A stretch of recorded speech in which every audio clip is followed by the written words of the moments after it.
vinheta para não entrar nosso áudio no ar, tá bom? Então a Gleice começa, né?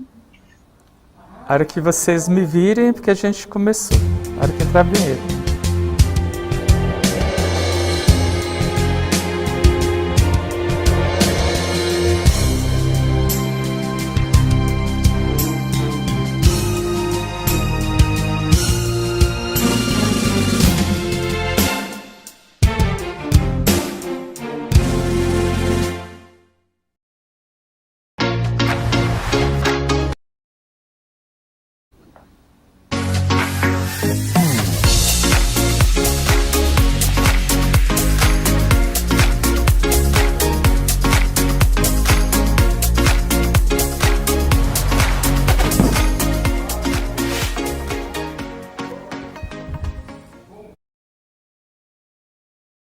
Mais um programa Saber Viver em Casa, e hoje nós vamos tratar de um tema aqui da maior importância, né, para os sindicatos professores.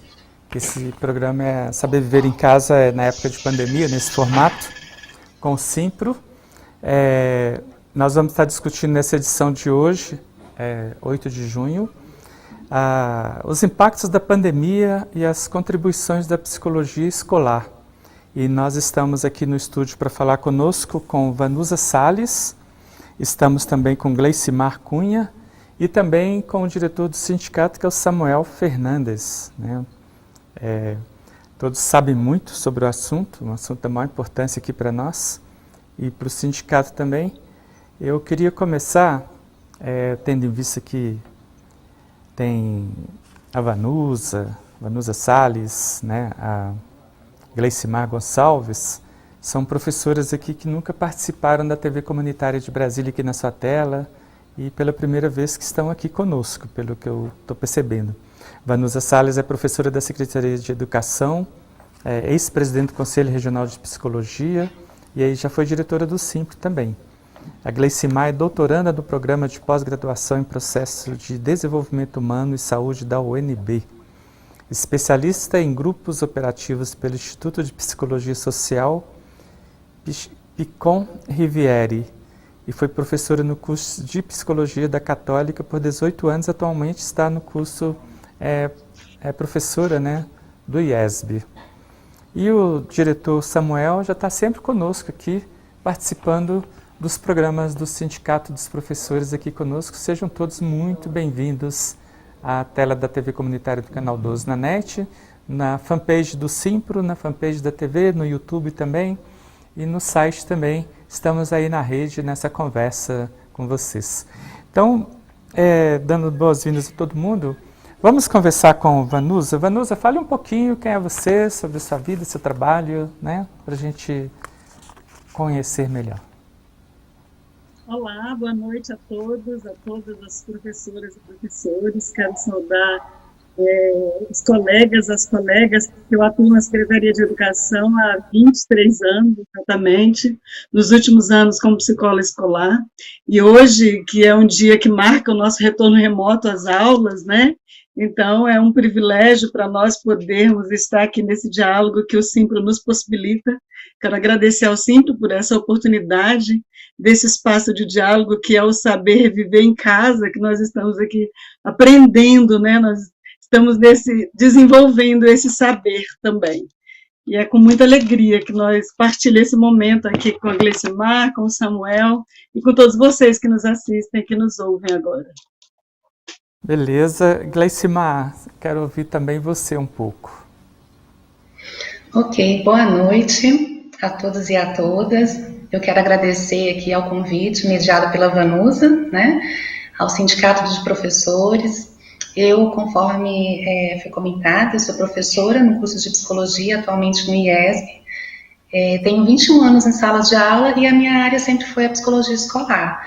Então, para mim é um prazer enorme estar aqui com vocês hoje para conversar um pouco sobre os impactos dessa experiência pela qual estamos passando e com foco particularmente em nós, professores, estudantes, famílias, né, que estamos aí tendo que construir ferramentas para lidar com esse fenômeno absolutamente novo, para o qual nós não havíamos nos preparado. Então, espero poder colaborar com as reflexões que certamente todos vocês, professores, que estão retornando agora, né, nessa condição remota de trabalho, já estão construindo.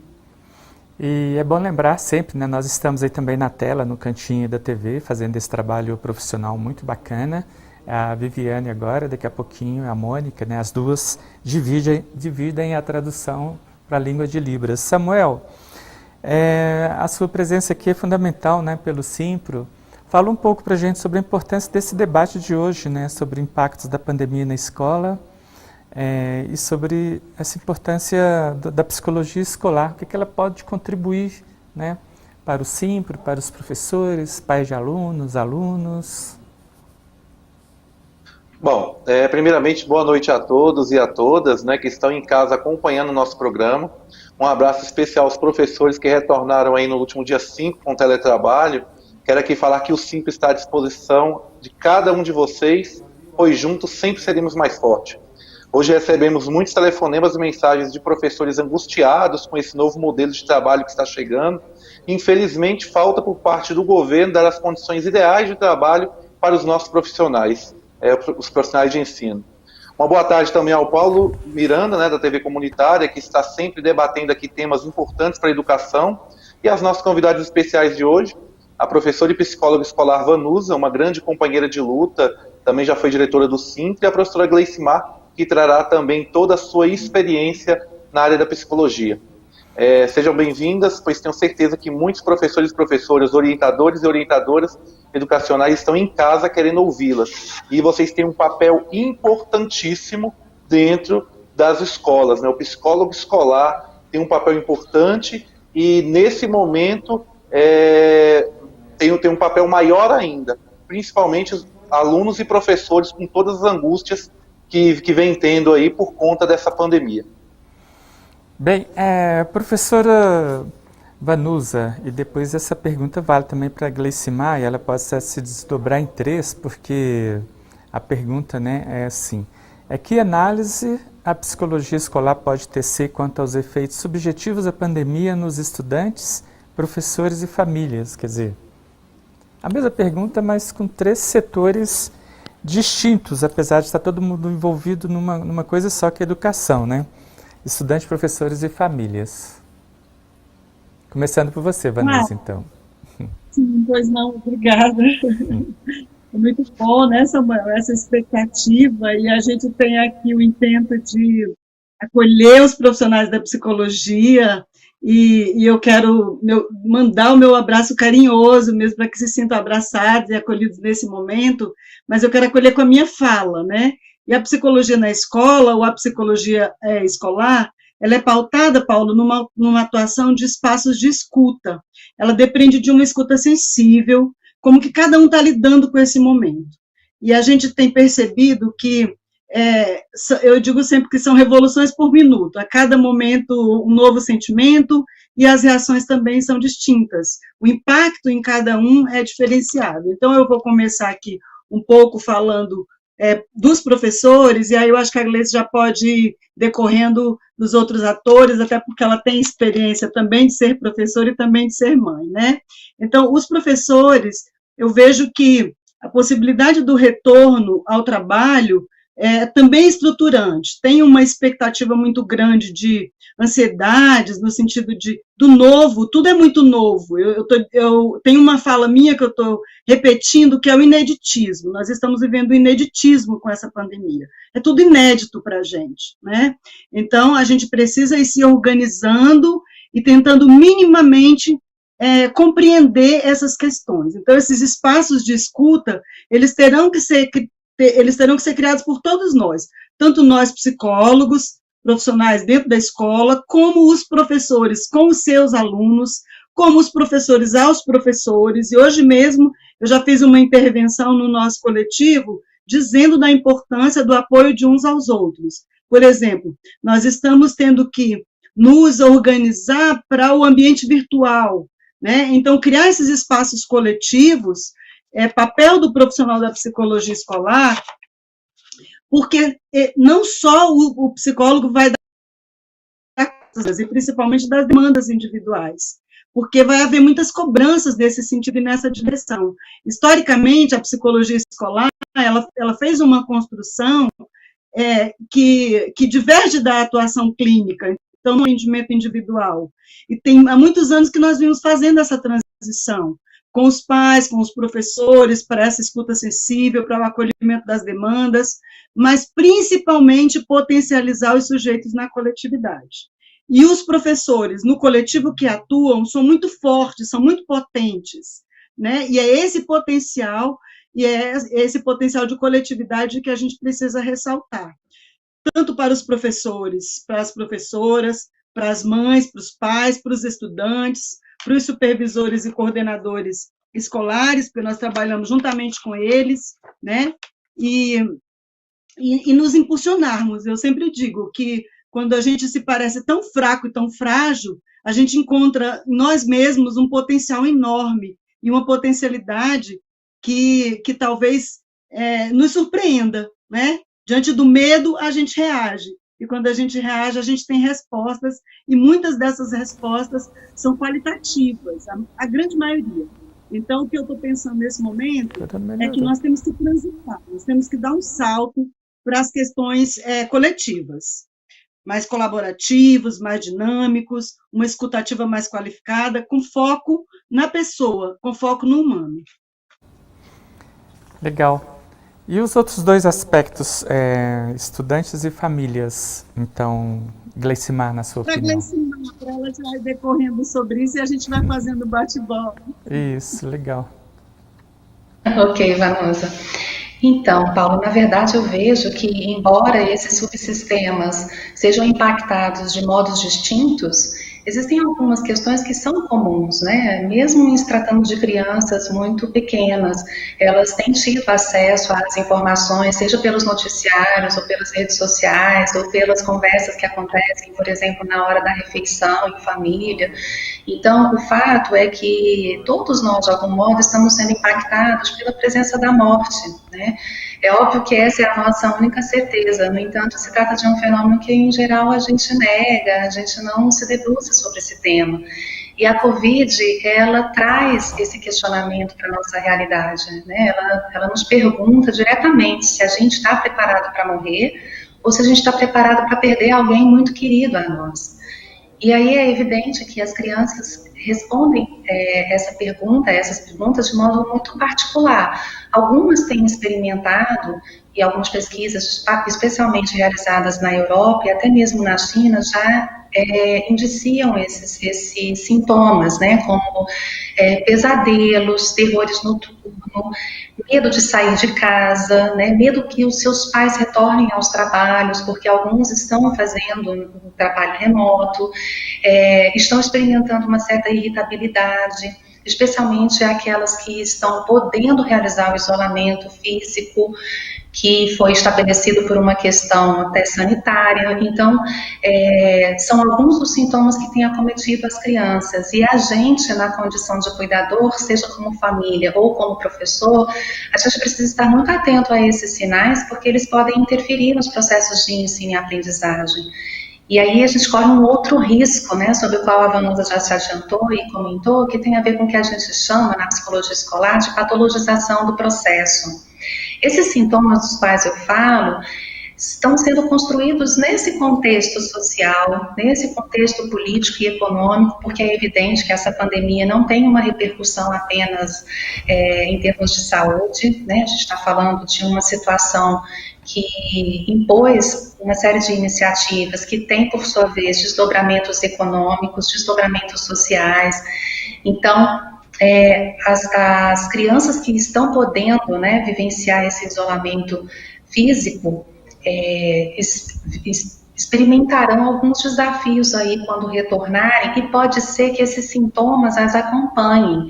E pode ser que os profissionais da educação, na tentativa de compreender o que está acontecendo com elas, porque, em geral, esses sintomas podem interferir negativamente nos seus processos de aprendizagem, pode ser que eles recorram a explicações de ordem biomédica, que no lugar de interpretarem o fenômeno à luz do contexto, à luz das condições que fabricaram esses fenômenos, né, esses sintomas, estabeleçam relações de causalidade, levando em consideração as condições psíquicas e neurológicas da criança. Então, eu convido aí os professores, especialmente, a estarem atentos a essa questão. Os professores, por sua vez, têm sido impactados, né, na direção que a Vanusa trouxe, e aí eu gostaria de falar um pouco sobre a questão das famílias, que também têm sofrido muito com essa pandemia, com o fato das crianças estarem em casa. Muitas famílias, especialmente essas atendidas pelas escolas da rede pública, não têm condições de permanecerem em casa para cuidar dos seus filhos. Então, a gente sabe que muitas mudanças no âmbito familiar aconteceram em razão dessa pandemia, e é provável que algumas dessas mudanças venham acompanhadas também de alterações comportamentais da parte dos pais, que se veem alterados, angustiados, preocupados. Muitos foram alcançados pelo desemprego. Então, para além dessas questões relacionadas ao medo associado à própria doença acarretada pelo vírus, né, existem muitas famílias que estão lidando com esses desdobramentos aí sociais e econômicos, e é evidente que isso tudo interfere muito nas trocas interpessoais estabelecidas no âmbito familiar. Então, é importante que os professores, embora bastante sensibilizados também, afetados, né, por toda essa situação, estejam e permaneçam sensíveis a essa condição que tem aí acometido as crianças e famílias, pelo fato de que a gente precisa dar continuidade ao trabalho, né, garantindo aí minimamente um acolhimento. E aí, nesse caso, a gente tem a psicologia escolar como uma parceira que, por sua vez, pode e deve vir acolher, né, os professores nessa tarefa que lhes cabe. Obrigado, Gleicimar. Vanusa, não sei se você está nos ouvindo. Não estou escutando. Você não está escutando? Eu vou passar um recado já para você. Então, tá. Já a gente resolve esse pepino lá com a Vanusa, para que ela possa, o áudio dela deve estar falhando lá. Gleicimar, vamos então partir para uma outra pergunta com você, enquanto a gente já resolve o problema de áudio com a Vanusa. Como os professores podem lidar com esses efeitos, né, dessa pandemia e dessa contribuição, né, se beneficiar dessa contribuição da psicologia escolar neste momento? Tá. Bom, eu penso que assim, a primeira coisa que cabe ao professor é entrar em contato com as crenças que nesse momento estão sendo, de algum modo, questionadas, porque todo trabalhador costuma construir um modo de execução do próprio trabalho, e a gente estabelece uma relação de apreço, né, por esse modo de execução do trabalho, de modo que é muito difícil para a gente mudar, né? Tanto que alguns autores chamam, nós professores, né, denominam as nossas atuações, às vezes, como professauros, porque nós somos meio dinossauros, né? Assim, a gente, às vezes, continua utilizando metodologias bastante ultrapassadas para poder conduzir o processo de ensino-aprendizagem. E eu estou falando agora não como psicóloga escolar, mas como professora, né? Eu sinto que a gente vai construindo uma relação de apego aos modos pelos quais a gente conduz o nosso trabalho. E essa situação toda, extremamente inusitada, conforme a Vanusa estava comentando, coloca essas crenças, né, que subsidiam o nosso trabalho, também em questionamento, né? Nos força a pensar se essas estratégias são as mais adequadas, uma vez que, por exemplo, nós não temos condições, né, pelo trabalho remoto, que foi o que sobrou, né, o que deu para conduzir, executar nessa ocasião, nós não temos a relação ao vivo e a cores. Então, muito da comunicação fica prejudicada, né? A gente acaba se fundamentando muito na linguagem falada, porque a metacomunicação que tem a ver com o gestual, com o tom, né, com a movimentação do corpo, até com o ritmo da respiração, a gente fica privado desses sinais. E eles são extremamente importantes para a gente, na condição de educador, verificar como que o estudante está se apropriando daquilo que, por exemplo, a gente está apresentando.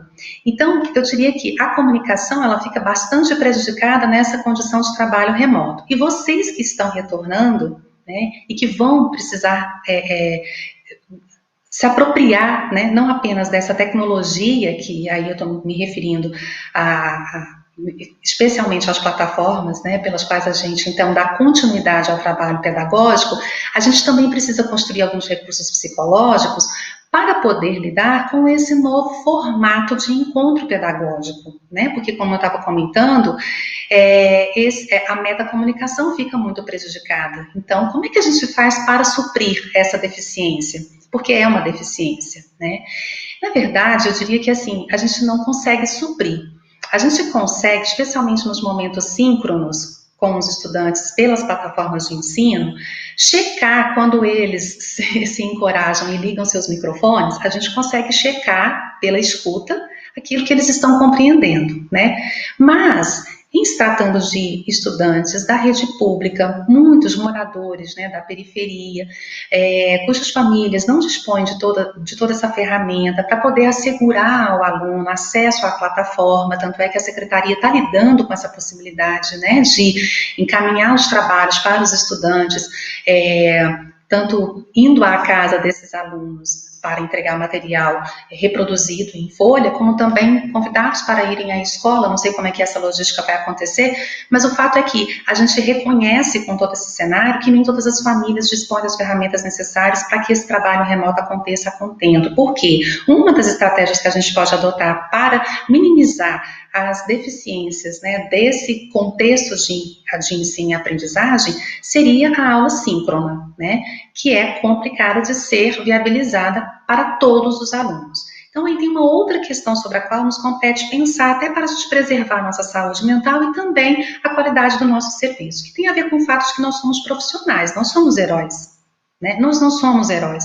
Conforme o Samuel comentou, a gente, a partir dessa pandemia, as injustiças sociais do nosso país ficaram muito escancaradas, né? Então, nós, professores, não vamos dar conta de suprir a ausência do Estado, né? Nós vamos, provavelmente, nesse momento, evidenciar de forma ainda mais clara essas injustiças, e a gente precisa transformar isso em dados para que a partir desses dados a gente venha a pleitear mudanças, né, mudanças estruturais, porque elas são necessárias, e aí nesse sentido eu considero tudo que a gente está vivenciando como um momento muito oportuno, sabe, para a gente repensar políticas públicas, para a gente repensar, inclusive, o tipo de ensino que a gente quer continuar conduzindo nas nossas escolas, porque a gente precisa rever os valores que sustentam a nossa sociedade.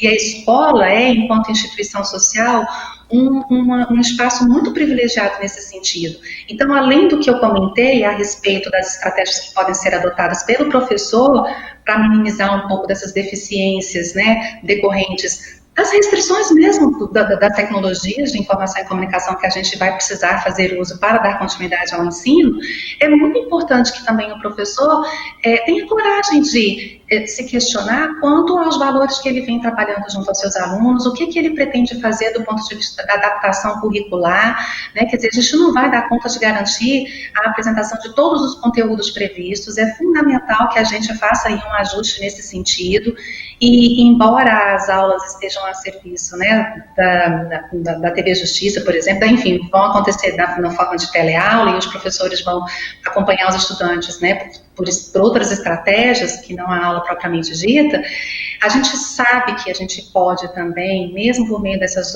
outros recursos didático-pedagógicos, trabalhar os valores, e a gente precisa, né? Acho que esse momento evidencia essa necessidade, e eu acho que mais do que isso, ele é um momento muito fértil nesse sentido, porque a situação é irreversível. Por mais que a gente resista à mudança, ela se impõe, ela se impôs.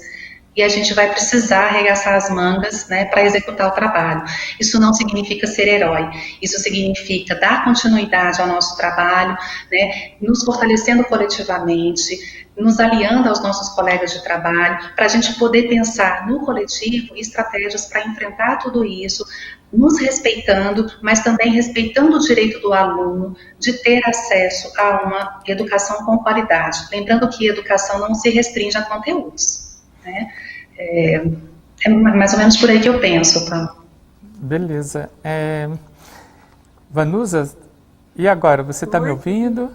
Estou te ouvindo, Paulo, estou te ouvindo. A gente teve aqui uma dificuldade, né? Eu não estava escutando, mas a Gleice fala sempre muito, é muito boa a fala dela.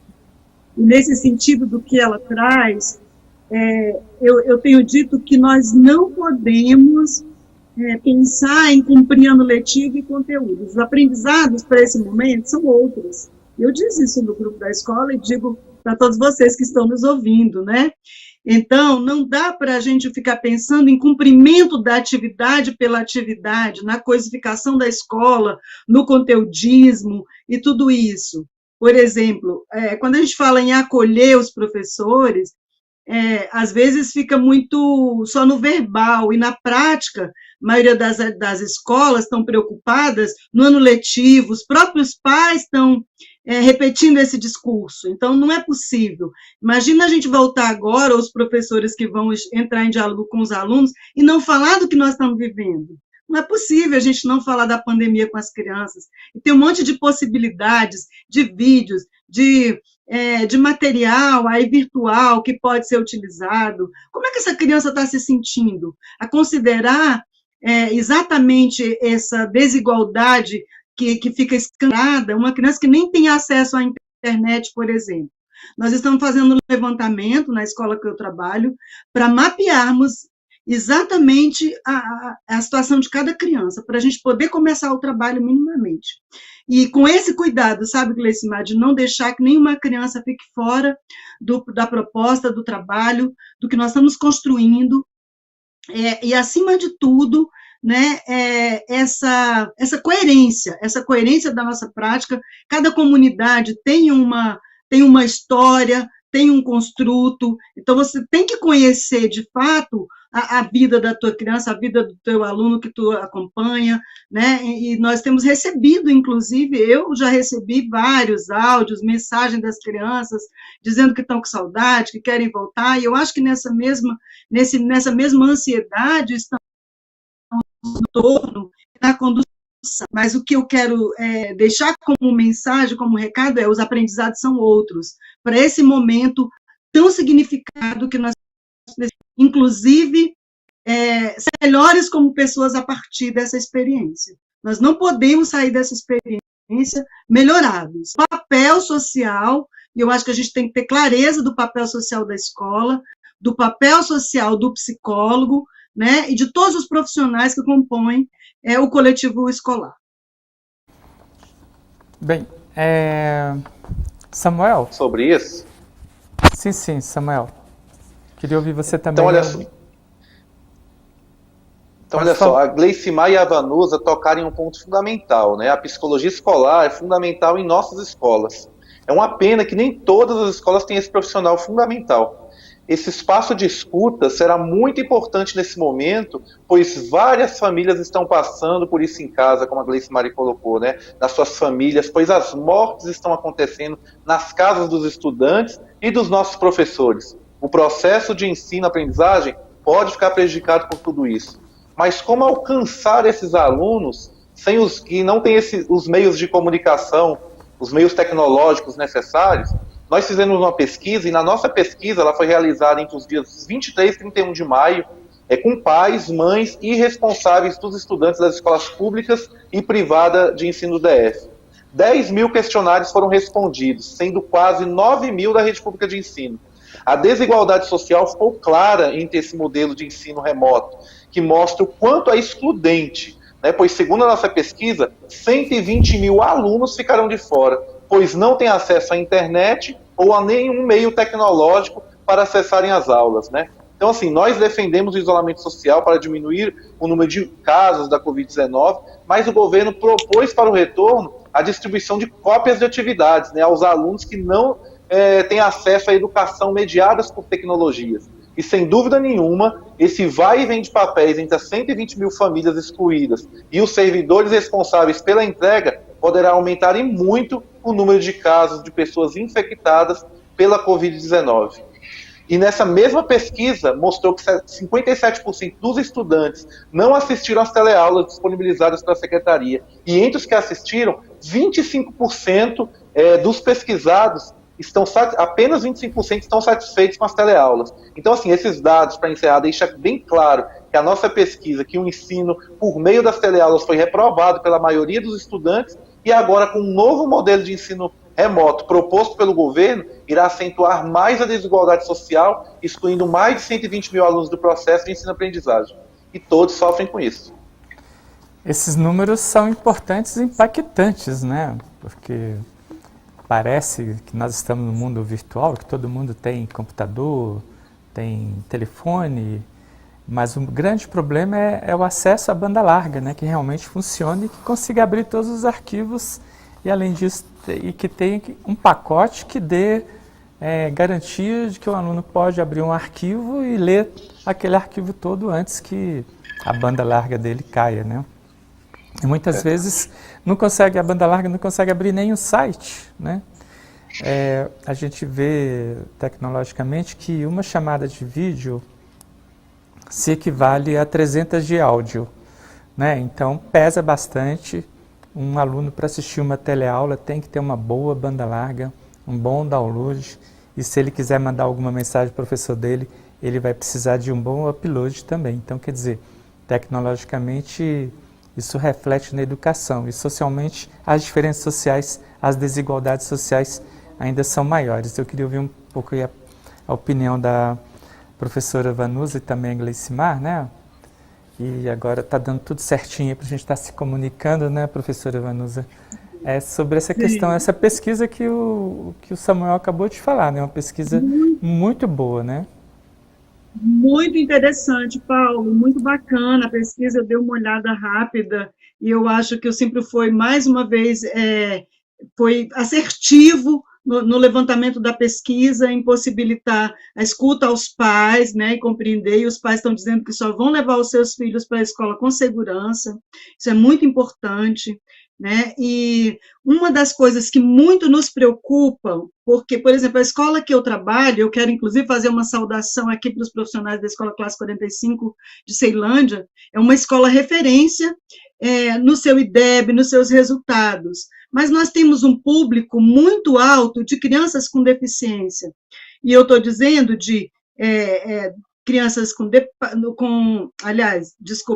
não só as deficiências graves, por exemplo, crianças, autistas, crianças com síndrome de Down, crianças com DEPAC, com todas as dificuldades graves que você possa imaginar. Então, como é que nós vamos alcançar essas crianças por meio do trabalho virtualizado? Né? Uma grande preocupação do grupo, do coletivo. Nós temos as crianças da educação infantil, o processo de alfabetização, como é que vai se dar nesse sentido? E aí, vendo essa situação, e a gente pensar que todos esses saberes, esses aprendizados, precisam dar conta disso, fica claro já, de saída, que nós não vamos dar conta de tudo isso. Por isso, a nossa preocupação, enquanto profissionais da psicologia escolar, de apoiar os professores nesse processo, e de dirimir, de baixar um pouco as ansiedades, porque, infelizmente, vai ter muita coisa que nós não vamos dar conta, né, que nós não vamos conseguir alcançar. E aí, tem que haver uma cobrança mesmo por parte do sindicato dos professores, porque, senão, gera uma cobrança somente nos profissionais da escola. Quem está na ponta de trabalho é que vai receber essa cobrança, né? Por exemplo, nós temos os alunos dos quintos anos que terminam o ano letivo e vão para outra escola. Então, os pais, mas o meu filho que está no quinto ano.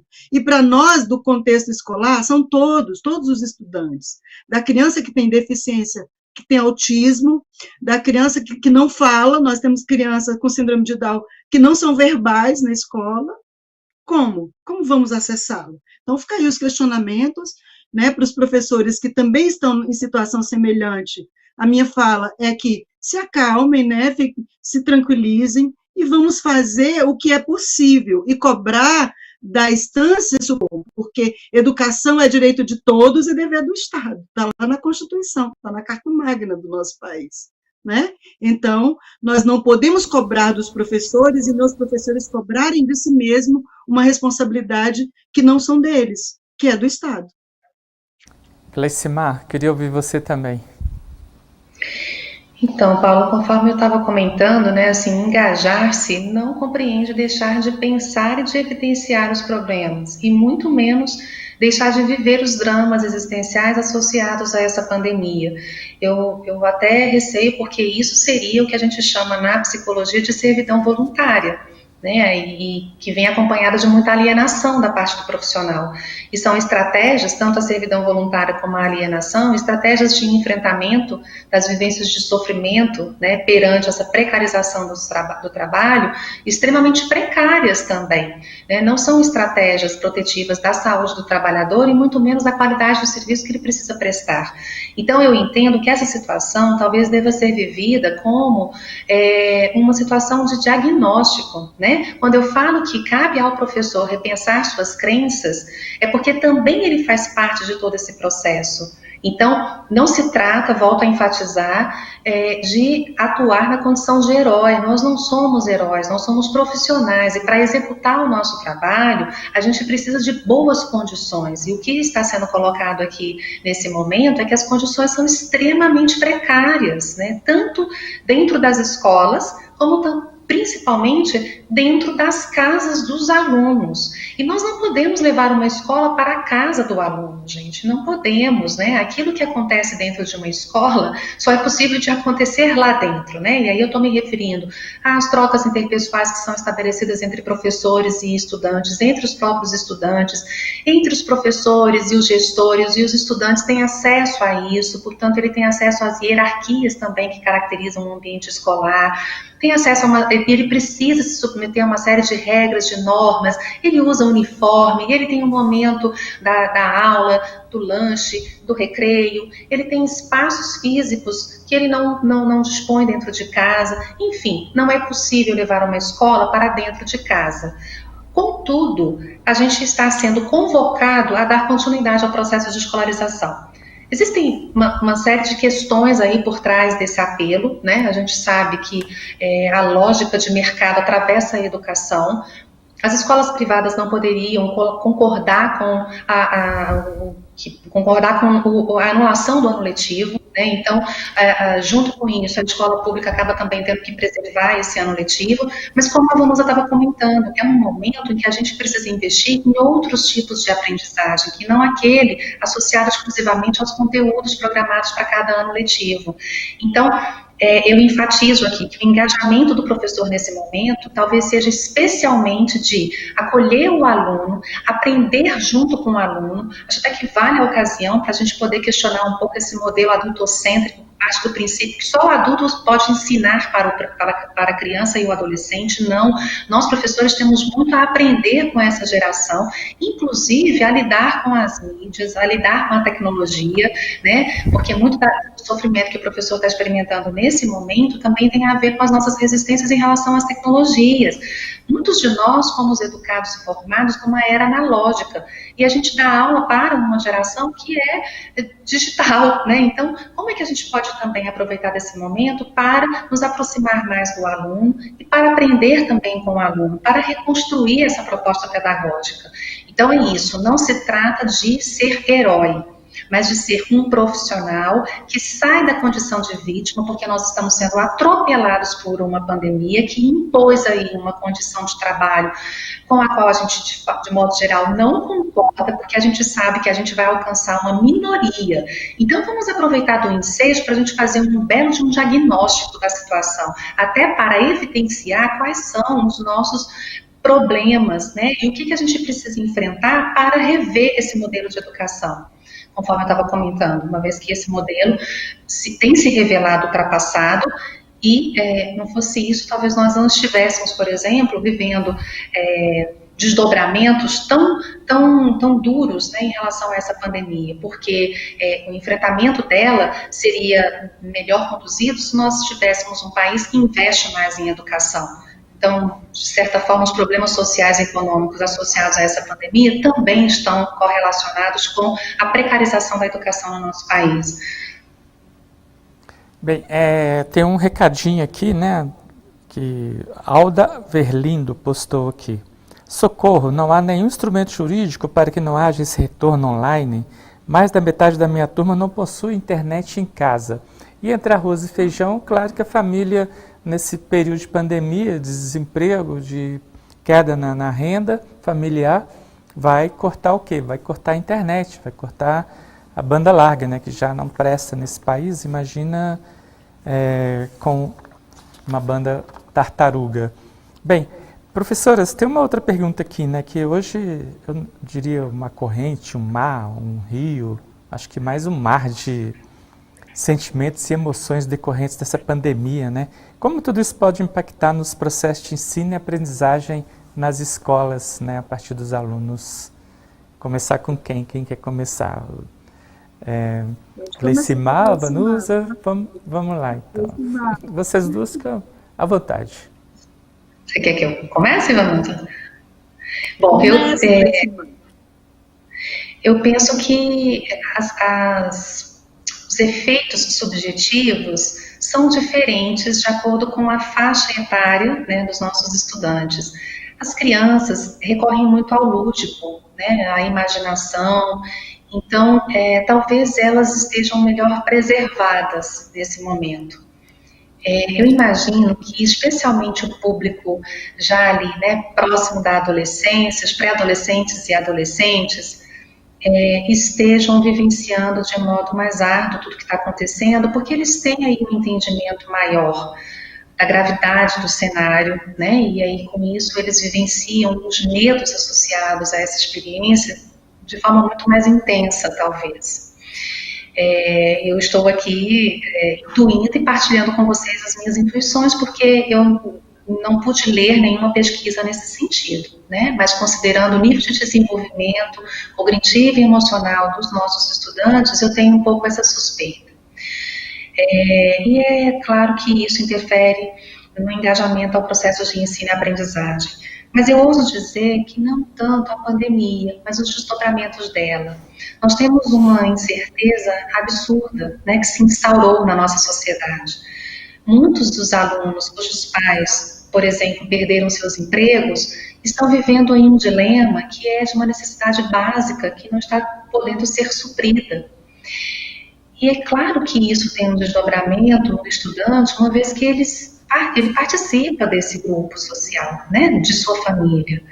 Então, por um lado, pode ser muito educativo, porque pode sensibilizar esse sujeito em desenvolvimento, né, ainda adolescente, mas que pode ser que ele venha se tornar, ficar mais atento às necessidades da família, em função das demandas que se estabelecem, de modo ainda mais contundente nesse momento em que o desemprego pode ter alcançado a família desse aluno.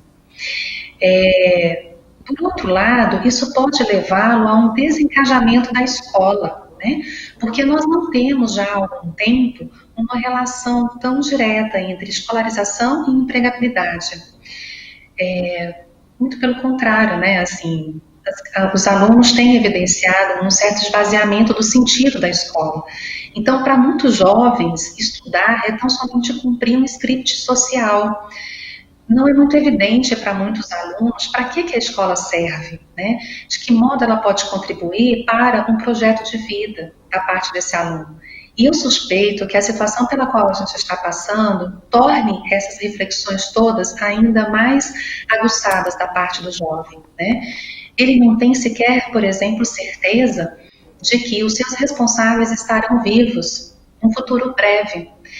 Então, o que eu estou querendo dizer é que nós estamos lidando com muitas incertezas, né, com muitos medos, com muitos receios. E a educação, de modo geral, foi consolidada no nosso país como algo cujos efeitos, cujos frutos estão associados ao futuro. Então, como que a gente pode se manter engajado no processo quando esse futuro se torna tão incerto, né?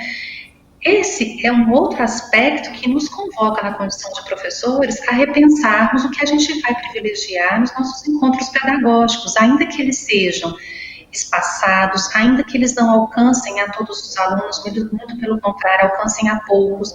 Por quê? É justamente nesse sentido que eu estava comentando, que talvez esse momento seja muito fértil, porque a partir dele a gente pode ir pensando uma nova agenda de trabalho com os nossos alunos, para além dos conteúdos que constituem o currículo da educação básica. É nisso que eu insisto, sabe?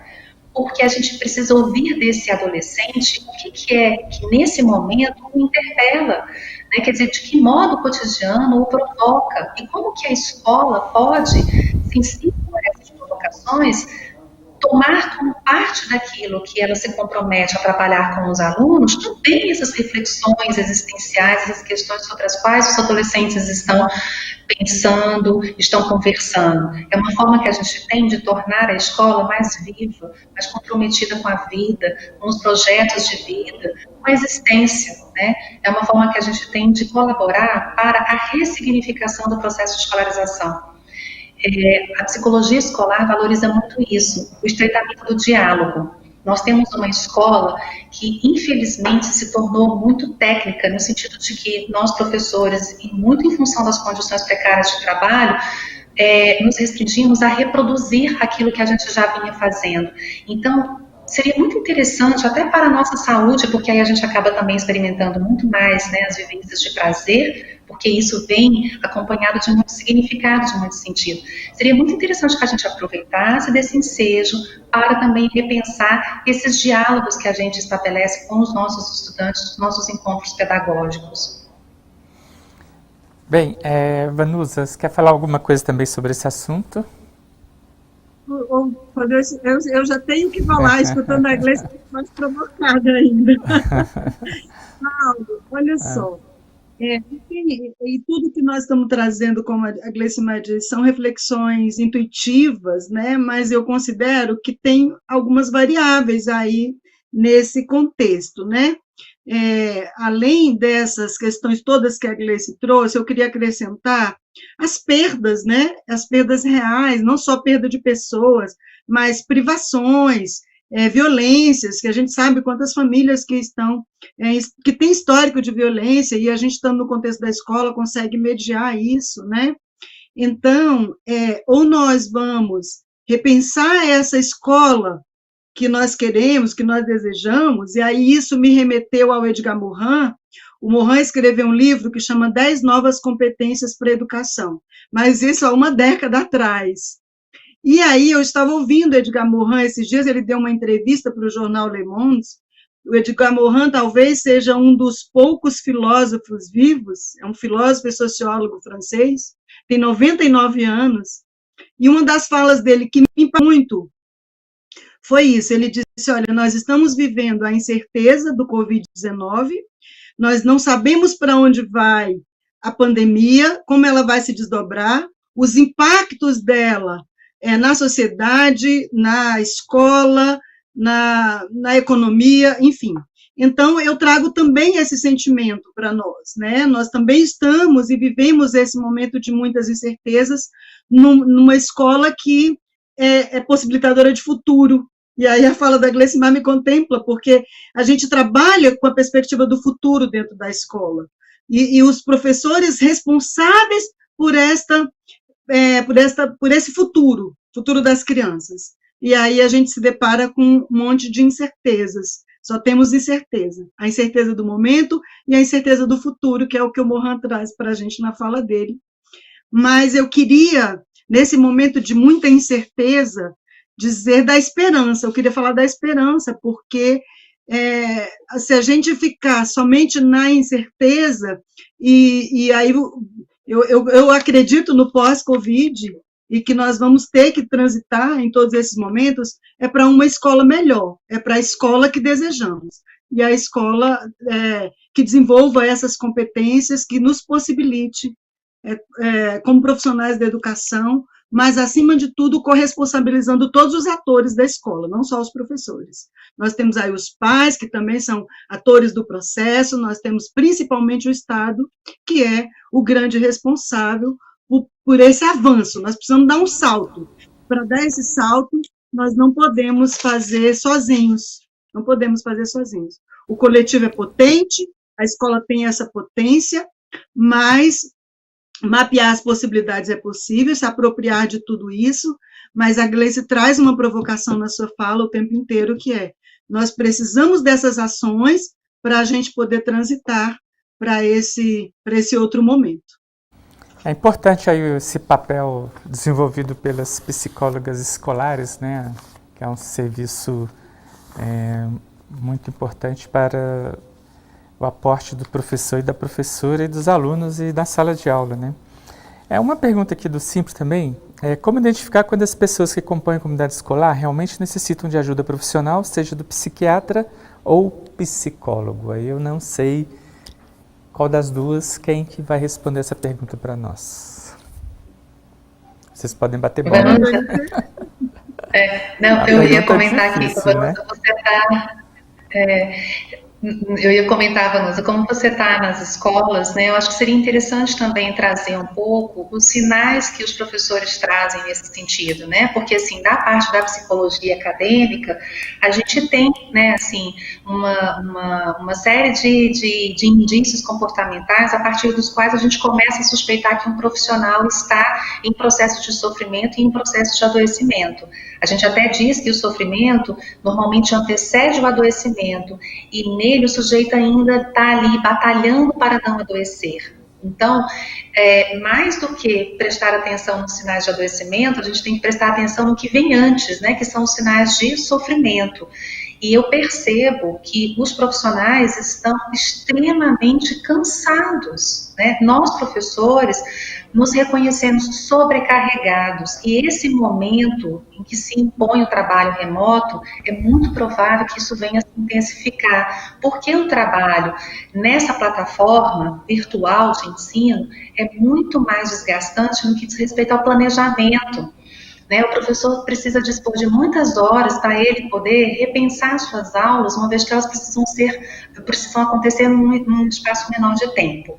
Ele precisa construir ferramentas por exemplo, para aferir a aprendizagem do aluno, para garantir que o aluno esteja compreendendo aquele conteúdo. Pode ser que ele venha, por exemplo, a construir textos que resumam ali os conteúdos que estão sendo trabalhados. Então, por mais que nós estejamos aqui fazendo uma fala no sentido de que o professor deve fazer uma adaptação curricular e rever os seus objetivos de aprendizagem a serem alcançados junto aos alunos e, portanto, de ensino, é evidente que o professor vai continuar comprometido também com seus objetos de conhecimento, né? Então, isso vai impor a ele muito mais trabalho do que aquele que ele já vivencia na aprendizagem física, né? No espaço físico mesmo da sala de aula. E aí, nesse sentido, a gente precisa realmente estar atento, né? Porque o professor sinaliza sofrimento de várias formas. Por exemplo, resistindo a todo esse processo de mudança que está sendo proposto, né? E aí eu queria partilhar um pouco, por isso que, Vanusa, eu falei assim, você tem uma ampla experiência, né, com os professores lá nas escolas, mas eu queria partilhar um pouco, e aí eu passo a palavra para você, a minha experiência como professora que está vivendo o teletrabalho, né, o trabalho remoto. No primeiro momento, eu fiquei muito assustada, porque eu pensei, gente, eu nunca dei aula num ambiente virtual. Embora eu tenha 21 anos de sala de aula, eu nunca aceitei um convite para trabalhar na educação à distância. E educação à distância é uma modalidade de ensino que foi pensada para o universo adulto. E vejam vocês que eu sempre trabalhei com adultos, porque eu trabalho no ensino superior, mas eu nunca quis, porque eu também reconheço, junto ao adulto, limites desse ambiente de trabalho. Então, eu fico imaginando vocês que dão aula para crianças, pré-adolescentes e adolescentes. O desafio é muito maior. Então, o receio, os medos que você está vivendo são legítimos e eles precisam ser acolhidos. Porque nenhuma mudança pedagógica pode dar certo se ela vem acompanhada do processo de adoecimento do profissional que vai executar essa mudança. Gestores que estão lá nos seus gabinetes pensando estratégias, né, pensando soluções para esse momento que a gente está vivendo, não podem nos atropelar, porque quem vai executar o trabalho seremos nós. Então, quando eu falo, e eu estou enfatizando isso, aproveitem do ensejo como um momento de avaliação, tanto para se conhecer, isso também significa entrar em contato com suas resistências, com seus medos, com suas deficiências em termos de formação. Não para, né, se chicotear, para se condenar. Não, mas é para ver que passos você precisa dar para se atualizar no trabalho, né, para se aproximar mais do seu aluno. Eu te garanto, por mais que isso nos imponha trabalho, a gente também passa a experimentar mais vivências de prazer. Então, vamos fazer desse momento de sofrimento o que a gente chama de sofrimento criativo, até para a gente não sucumbir e adoecer. Nós não merecemos isso. Os nossos alunos não merecem professores adoecidos. Mas, em primeiro lugar, nós, profissionais da educação, não merecemos adoecer. Não merecemos adoecer por causa da ausência do Estado. Não merecemos adoecer, e eu me emociono com isso, por causa do histórico de apartheid educacional que nós temos no nosso país. Não merecemos. Nós precisamos nos unir como categoria profissional para coletivamente, conforme a Vanessa estava comentando, encontrar saídas para esse momento tão delicado, para o qual nós não dispomos ainda de muitos recursos. Mas nós conhecemos as nossas intenções. Ninguém opta por trabalhar na educação, senão por um intenso compromisso de mudar o mundo. A gente sabe que a gente muda o mundo transformando pessoas. Então, todo investimento que a gente faz para garantir a aprendizagem, o desenvolvimento do aluno, nessa situação tão delicada, né, em que a gente se vê tão questionados como profissionais, a gente precisa ter clareza. Pouco, talvez seja muito, para quem já está habituado a não ter nada, um país marcado, né, estruturalmente por tantas injustiças sociais. Então, que a gente consiga juntar aqueles poucos a quem a gente vai alcançar pelo trabalho nessas condições que pressupõe uma tecnologia que nem todos os alunos dispõem, vamos acreditar que junto com esses alunos a gente vai conseguir construir indicadores que vão servir, por exemplo, para a nossa Secretaria da Educação repensar as condições de trabalho, repensar aquilo que está sendo de fato assegurado para os nossos estudantes e também para nós profissionais da educação. Obrigado, professora, pelas suas sensibilidades e considerações, né? Eu tenho uma última pergunta, eu gostaria de passar para a professora Vanusa. Você passar, porque eu respondi a pergunta. Vanusa, então tá, vamos lá. Perdão, rápido, é que eu fiquei aqui também. A sensibilidade dela, né? Eu fiquei emocionada aqui também, me perdi um pouco. Desculpa interromper, né? Não, mas é só para escolher também a Gleicimar, porque... Fique à vontade, vocês mandam aqui no programa. Desculpa, não, obrigada. Eu quero fazer minha acolhida, Gleicimar, e deixar aqui para as pessoas que estão nos ouvindo, a sensibilidade dela como professora, como pessoa, foi minha professora na graduação, fez uma enorme diferença na minha vida, e é muito legal a gente poder pensar isso, porque assim, no momento que eu identifico os sinais, o sofrimento, mas acima de tudo, nesse construto, assim, nesse espaço de escuta, e eu digo a construção desse espaço de escuta, né? Então, eu, Vanusa, que já tenho uma relação com esse grupo que eu trabalho, eu identifico até pelo computador, né? Quem é que tá, como é que estamos, enquanto pessoa e cada um. Mas o mais importante nesse momento, eu penso, que é nós nos escutarmos, nós nos acolhermos, né? E hoje eu disse para as colegas da escola, vamos nos acolher umas às outras, nas nossas limitações, porque nós somos seres humanos, incompletos, né? Incompletude humana mesmo, né?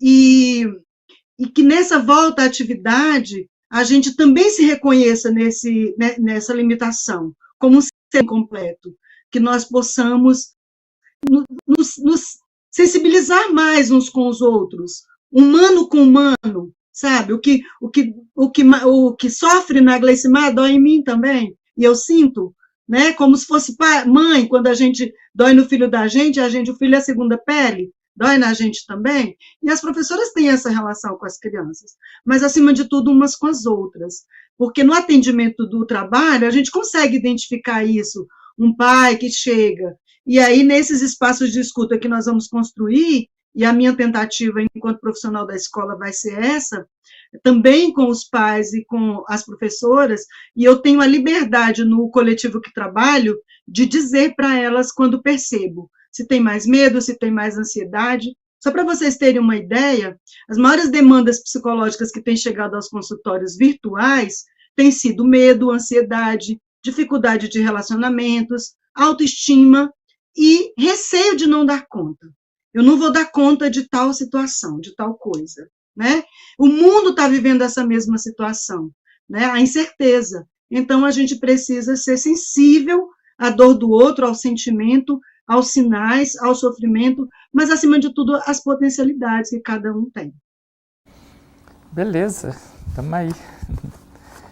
Esse programa está muito bacana, muito profundo, né? Muito saber. Tem mais duas perguntas. Aliás, só mais uma, é a última aqui do Simpro, né? Que eu recebi do roteiro. Por que o psicólogo escolar deve priorizar a atuação institucional em detrimento ao atendimento individual? Então, Vanusa, vamos começar por você dessa vez. Começar, e a Gleice me completa aí, né, porque a gente está lá na prática, e nós, no Distrito Federal, temos uma atuação destacada do resto do país por uma mobilização dos profissionais da psicologia, né, e nesse grupo eu fui uma das protagonistas, quando a gente conseguiu avançar, e tem um norteador chamado Orientação Pedagógica. Esse documento prevê um profissional por escola, e a nossa luta, inclusive no âmbito do governo federal, e eu digo da Câmara Federal, para que tenha uma lei que prevê um psicólogo por escola, a lei prevê um psicólogo e um assistente social, e o nosso desejo é que ela seja implementada, porque ela já foi aprovada na Câmara Federal, mas nós ainda não temos essa realidade. Então, nessa construção histórica que nós fizemos, tem uma cobrança muito grande de todas as pessoas que não compreendem a atuação institucional e confunde com a atuação clínica. Então, tem uma demanda repetida.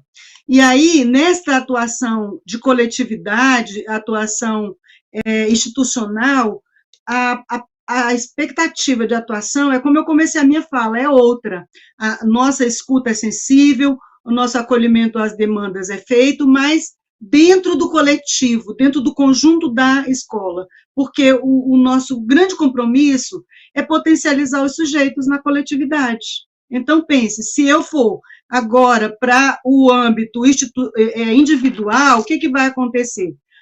A coordenadora pedagógica vai dizer assim, olha, você percebeu que a fulaninha está mais ansiosa, né? Ou a professora X, a professora Y, né? E aí eu vou para o individual, e eu não vou dar conta disso, e aí quem vai adoecer vai ser o psicólogo escolar, né? Porque essa situação não vai possibilitar.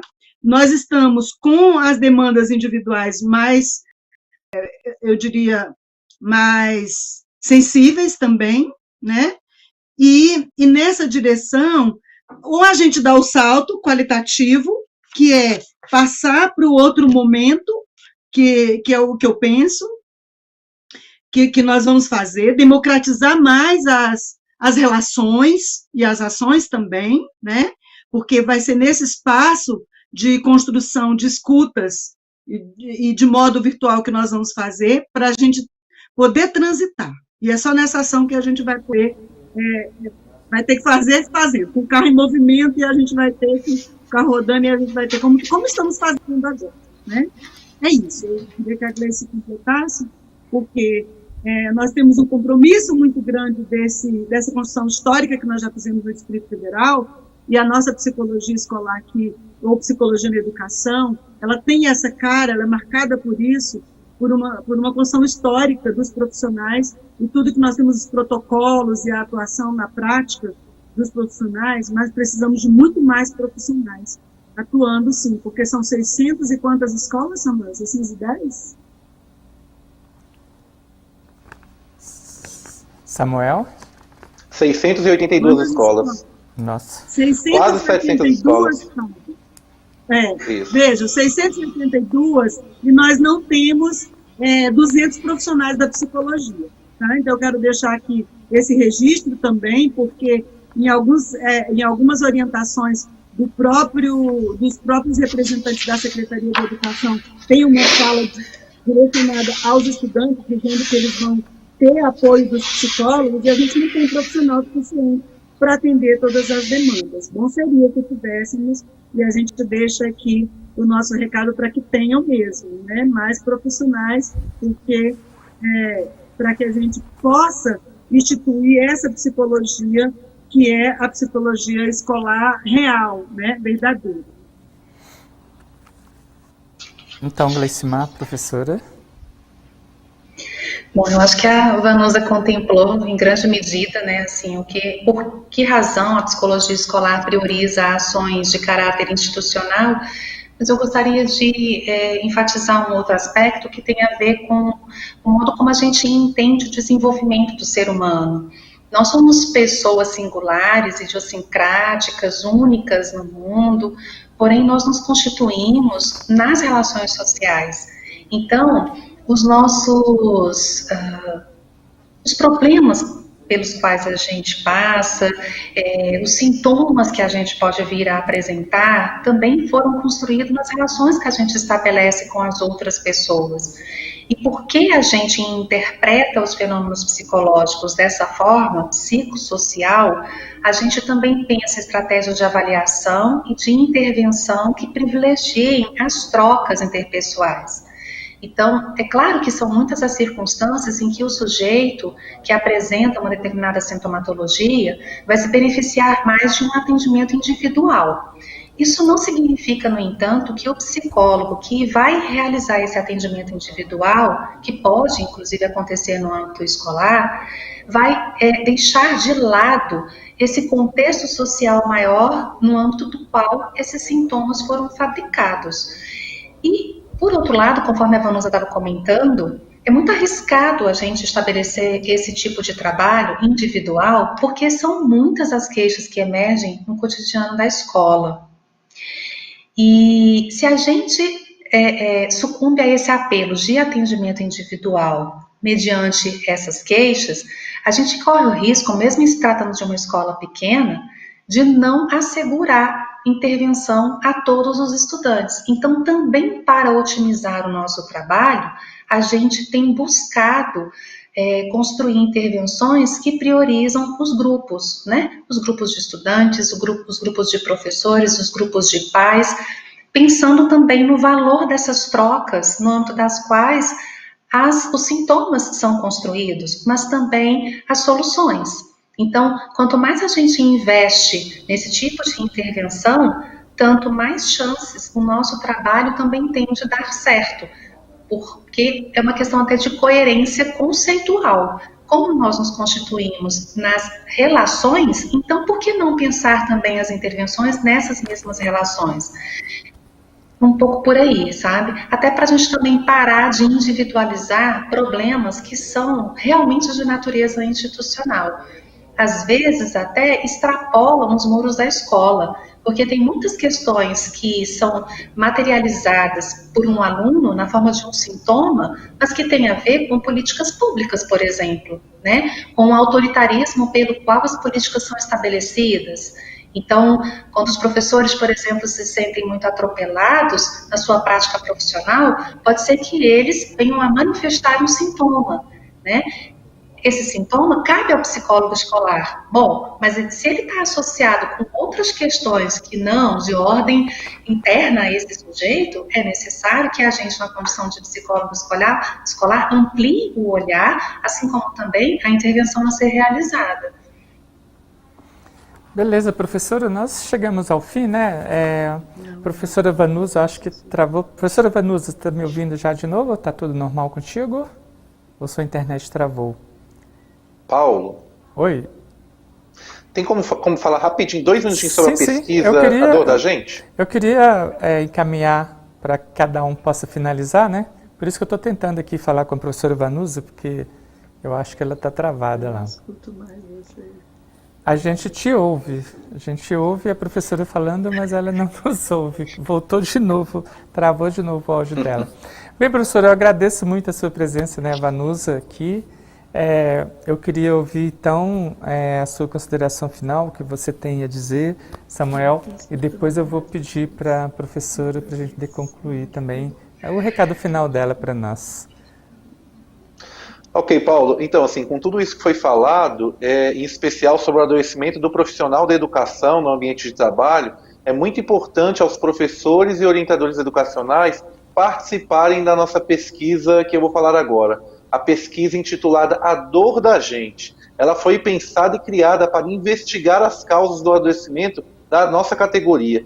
E são vários os problemas: estresse, ansiedade, problemas de voz, depressão, entre outros. Então vai lá, em apenas 20 minutos você responde a pesquisa e contribui para juntarmos informações científicas que comprovem os fatores que levam ao adoecimento da nossa categoria, entendendo a origem do problema e dando os primeiros passos para a luta por uma solução. Então participem. Entre lá no site do Simpro, é uma pesquisa importante para cobrarmos do governo políticas públicas para a melhoria da saúde e o bem-estar dos nossos servidores. Fica aqui meu agradecimento por todos que estão participando, a todos que estão em casa acompanhando. Um grande abraço a todos e uma boa noite.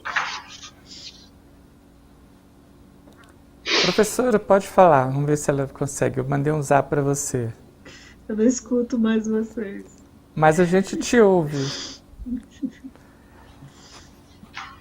Pode se despedir, professora. Agradeço por demais esse momento muito valoroso, a oportunidade que o Simpro nos dá com esse diálogo, aos professores e professoras, meu carinho, meu abraço reconfortante para que possamos retornar com tranquilidade, com serenidade, né? E esse ano seja possibilitador de novos aprendizados, de novos saberes, mas de muito afeto, que somos nós, profissionais da escola, que somos nós, profissionais da psicologia. Muito obrigada.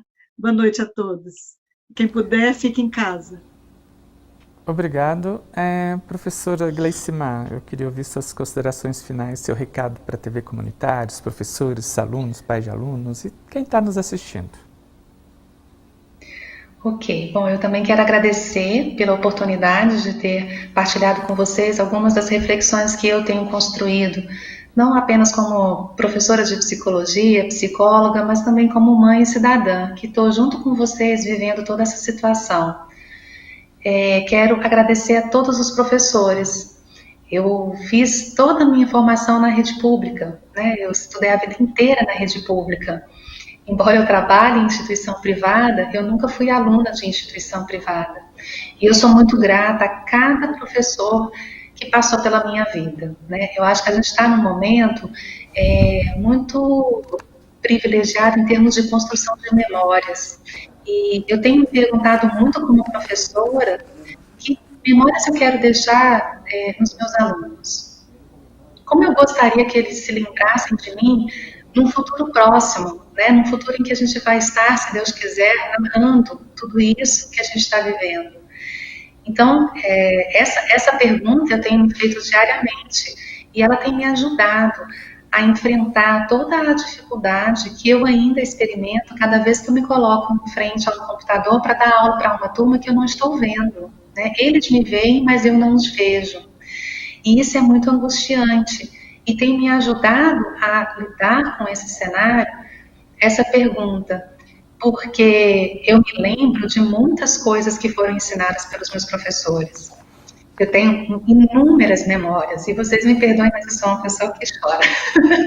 Os meus alunos já estão um pouco habituados com isso.